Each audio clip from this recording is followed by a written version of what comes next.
प्रभु मैं तेरा तेरा तेरा, तू मेरा मेरा मेरा, मैं तेरा तेरा तेरा, तू मेरा मेरा मेरा। आपका छोटा लक्ष्य होगा, एक बच्चे को यदि डॉक्टर बनना है तो उसे सतत चिंतन करना है कि मुझे मेडिकल में जाना है, मुझे डॉक्टर बनना है, मुझे डॉक्टर बनना है, मुझे डॉक्टर बनना है। तो वो बच्चा एक न एक दिन जरूर डॉक्टर बनता है, ठीक है ना, क्योंकि उसको सातत्य है, कंटिन्यूटी है उसमें उसके लक्ष्य में एक सातत्यता है। तो जब सातत्यता मिलती है तो आप किसी भी लक्ष्य को हासिल कर सकते हो। पर मेरा ये कहना है कि गीता कहती है यदि कल डॉक्टर मर गया तो अगले जन्म में आपको डॉक्टरी फिर से पढ़नी पड़ेगी, ठीक है। आज जो बच्चे पैदा हो रहे हैं आप देखो बहुत होशियार हैं, आप लोगों से ज्यादा होशियार है, ग्रास्पिंग पावर उनको आज की अपेक्षा ज्यादा है। आने वाले बच्चे इससे भी ज्यादा होशियार होंगे, क्योंकि ये जब मरे होंगे ये बच्चे उस समय टेक्नोलॉजी का विकास हो चुका होगा। ये टेक्नोलॉजी देखकर मरे पिछले कुछ सालों में। अभी जो बच्चे 1 महीने के, 2 महीने के, 4 महीने के या 6 महीने के हैं, ठीक है, उनके बच्चों में आजकल के बच्चों को टेक्नोलॉजी समझने में देर नहीं लगती, ठीक है। सही है ये बात। आप जब बच्चे थे तब तो आप भोंदू थे, सच्ची बात है। अगर जो मैं कहूं आज के बच्चे ज्यादा होशियार हैं, आपको तो पता ही नहीं चलता था कुछ भी, ठीक बात है। क्या मैं गलत हूं? नहीं, आज के बच्चे ज्यादा ग्रास्प करते हैं।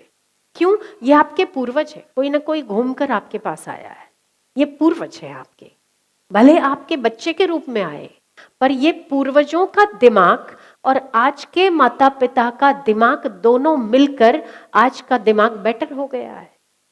आज के माता पिता का दिमाग जो बच्चों में आया है, आने वाले उनके जो आने वाले वंशज होंगे वो आज के बच्चों की अपेक्षा ज्यादा होशियार होंगे, क्योंकि दिन प्रतिदिन टेक्नोलॉजी में, दिन प्रतिदिन व्यक्ति के दिमाग में अधिक परिवर्तन है और अधिक विकसित है। तो हमारे पूर्वजों के पास दिमाग था पर टेक्नोलॉजी का दिमाग नहीं था। पर हाँ, जब वो मरे थे, हमारे जो आज के बच्चे पैदा हो रहे वो मरे उस समय उनका पूरा दिमाग विकसित था। हमारे पूर्वजों का वो समझ रहे थे आपके दादा दादी फोन क्या है, व्हाट्सएप क्या है, जो अभी रिसेंट में कुछ जो गए होंगे उन्हें पता होगा। तो उसके बाद जो बच्चे आते हैं वो बच्चों का दिमाग ज़्यादा तेज़ है। आप ये समझो जो 6 महीने में या 1 साल में जो बच्चे टेक्नोलॉजी सीख जाते हैं, मोबाइल को ऐसा ऐसा करते हैं, आने वाली पीढ़ी तो आप बाप रे बाप, सोच भी नहीं आती मुझे कि ये बच्चे कैसे होंगे। 1 महीने में ही क्या मोबाइल चलाना सीख जाएंगे? पता नहीं, पर इनका दिमाग ज़्यादा तेज है। पर अगर आपके बच्चे ने या आपने डॉक्टरी पढ़ ली है और डॉक्टरी पढ़ते पढ़ते आप मर गए, तो अगले जन्म में क्या आप डॉक्टर बनकर पैदा होगे? कोई भी डॉक्टर बनकर पैदा हुआ? कोई इंजीनियर बनकर पैदा हुआ? कोई लॉयर बनकर पैदा हुआ? कोई साइंटिस्ट बनकर पैदा हुआ? नहीं हुआ। क्या करना पड़ेगा उसको डॉक्टर बनने के लिए? फिर से पढ़ना पड़ेगा, ठीक है ना। सहमत हो ना मेरी बात से? तो जो डॉक्टर डॉक्टरी छोड़कर मरता है उसे दूसरे जन्म में फिर से डॉक्टर बनना पड़ता है। पर भगवान कृष्ण अर्जुन के इस प्रश्न पर उत्तर देते हैं। अर्जुन पूछते हैं कि जो व्यक्ति साधन करता है, मतलब कि जो आपकी ओर चलता है, जो परमात्मा की ओर चलता है, जो भगवान की भक्ति की ओर चलता है, जो सत्कर्म करते करते मरता है, जो सेवा और उपासना करते करते मरता है, उसके अगले जन्म में क्या गति होती है? क्या उसे फिर से वही कर्म करना पड़ता है? तो कृष्ण कहते हैं कि संसार की तमाम उपलब्धियां प्राप्त करने के बाद व्यक्ति जब मरता है, मरकर जब दूसरा जन्म लेता है, तो उसे फिर से वो उपलब्धियां प्राप्त करनी पड़ती है, उसे हस्तगत नहीं होती। जैसे कोई पढ़ाई, मैंने अभी जैसे एग्जाम्पल दिया, परंतु परमात्मा के रास्ते पर हे अर्जुन, हे पार्थ, तू संशय रहित होकर ये जान कि जहां पर एक व्यक्ति साधन भजन छोड़ता है, अगले जन्म में वो वहीं से आगे बढ़ता है। इतना बोनस आपको परमात्मा प्राप्ति के रास्ते में मिलता है। एक व्यक्ति नदी में किसी नाविक की नाव में बैठा नदी पार कर रहा था और वो गणितज्ञ था, दिमाग बड़ा तेज था उसका, मैथमेटिक्स जानता था। उसने नाविक को पूछा, ए भाई, ए भाई। उसने बोला, हाँ जी, बोलो साहब, बोलो साहब। बोले, तुझे भूगोल मालूम है क्या? भूगोल, भूगोल मालूम क्या तुझे? बोले, वो क्या, कौन सी बला होती है, मैं नहीं जानता। भूगोल क्या होता है? भूगोल क्या? बोले, मतलब धरती कैसी है, कहाँ अमेरिका है, कहाँ वो है। बोले, ये सब मुझे नहीं मालूम। भूगोल नहीं मालूम तेरे को? अरे, 1/4 जिंदगी गई, तेरी 1/4 जिंदगी चली गई। अच्छा साहब, इतना जरूरी है क्या भूगोल पढ़ना? थोड़ा आगे गया, फिर से उसने कहा, अरे तुझे मालूम है कि स्पेस क्या होता है? स्पेस में क्या क्या चीजें होती है और स्पेस किसको कहते हैं?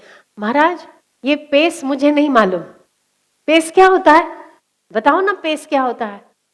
अरे पेस नहीं बुद्धू, तुझे तो पता ही नहीं कि पेस नहीं बोलते, स्पेस बोलते हैं। अच्छा बताओ ना, ये स्पेस क्या होता है? बोले, ये जो स्पेस नहीं पगले, स्पेस बोलते हैं, स्पेस।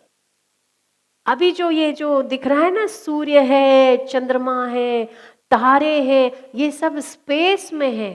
अरे बाबा, मुझे कुछ नहीं मालूम, आप मुझे नावड़ी चलाने दो ना, नाव चलाने दो ना। बोले, बुद्धू, 1/4 तो तेरी चली गई, अगर तू ये भी नहीं जानता तो तेरी आधी जिंदगी बेकार हो गई। हाँ, ऐसा? आधी जिंदगी बेकार हो गई मेरी? ऐसे तो मत बोलो साहब। बोले, और नहीं क्या? तू कुछ जानता ही नहीं, स्पेस भी नहीं जानता, भूगोल भी नहीं जानता, कुछ नहीं जानता तो तेरी आधी गई। इतने में आया तूफान और थी मझधार, बड़ी बड़ी लहरों के बीच। तूफान में नदी में नाव हिलने और डुलने लग गई। ऐसे हिली, ऐसे हिली, ऐसे हिली कि अब गए, अब गए, अब गए। तो नाविक ने पूछ लिया उस साहब से, साहब आपको तैरना आता है?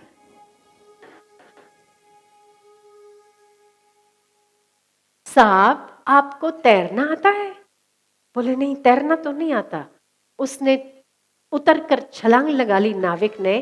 टाटा साहब, मेरी तो आधी गई, आधी तो बची थी, आपकी तो पूरी चली गई। क्यों? क्योंकि आपने भूगोल जान लिया, आपने स्पेस जान लिया।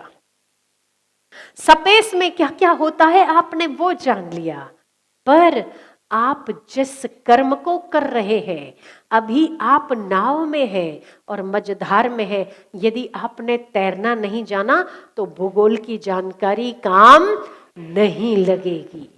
मेरा भी यही कहना है आपसे कि आपने टेक्नोलॉजी जान ली, आपने स्पेस जान लिया, आप साइंटिस्ट हो गए, आपने बहुत कुछ जान लिया, आप डॉक्टर हो गए, पर इस संसार की मझधार में आप जीवन रूपी नौका लाए हैं। इसे चलाना जब तक नहीं सीखेंगे, आपने कुछ नहीं सीखा। तैरना नहीं सीखा, आपने कुछ नहीं सीखा। इसको तैरकर पार कैसे हुआ जाता है, ये भी तो आपको जानना पड़ेगा ना। तो आपने बहुत कुछ जान लिया, पर वो जाना हुआ सब कुछ व्यर्थ है, बेकार है। तो आप शरीर, मन और बुद्धि, 3 चीजें ईश्वर के द्वारा आपको प्राप्त है।